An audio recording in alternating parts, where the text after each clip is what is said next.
పాలసీల రూపకల్పనపై CM focus. కీలక శాఖలపై దృష్టి పెట్టిన రేవంత్ రెడ్డి గత సర్కార్ హయాంలో అమలైన స్కీమ్స్, పెట్టిన ఖర్చు, వచ్చిన ఫలితంపై ఆరా. పలు పథకాలు ఫెయిల్ కావడానికి కారణాలేంటని ప్రశ్న. అన్ని అంశాలతో పవర్ పాయింట్ ప్రెజెంటేషన్ ఇవ్వాలని అధికారులకు ఆదేశం. జూన్ 6 తర్వాత డిపార్ట్మెంట్ల వారీగా రివ్యూ. కీలక శాఖలపై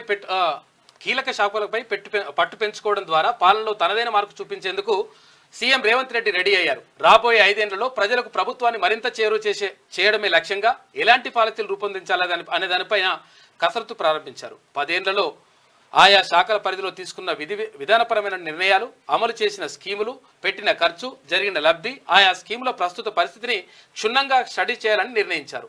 గత బీఆర్ఎస్ సర్కార్ హయాంలో పలు డిపార్ట్మెంట్లలో అమలు చేసిన స్కీములు ఆశించిన స్థాయిలో సక్సెస్ కాలేదు. అందుకు కారణాలు పాలసీపరమైన లోటుపాట్లు, స్కీముల్లో జరిగిన అక్రమాలు, నిధుల దుర్వినియోగంపై ఆరాధిస్తున్నారు.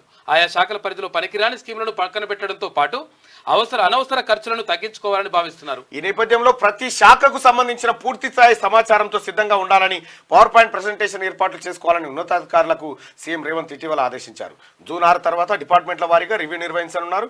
దీంతో హెచ్ఓడీలు పవర్ పాయింట్ ప్రెజెంటేషన్ కోసం గత 10 ఏళ్ల సమాచారం లెక్కలు తీస్తా ఉన్నారట. మొత్తానికి పాలసీల రూపకల్పనపై సీఎం ఫోకస్ పెట్టిరు.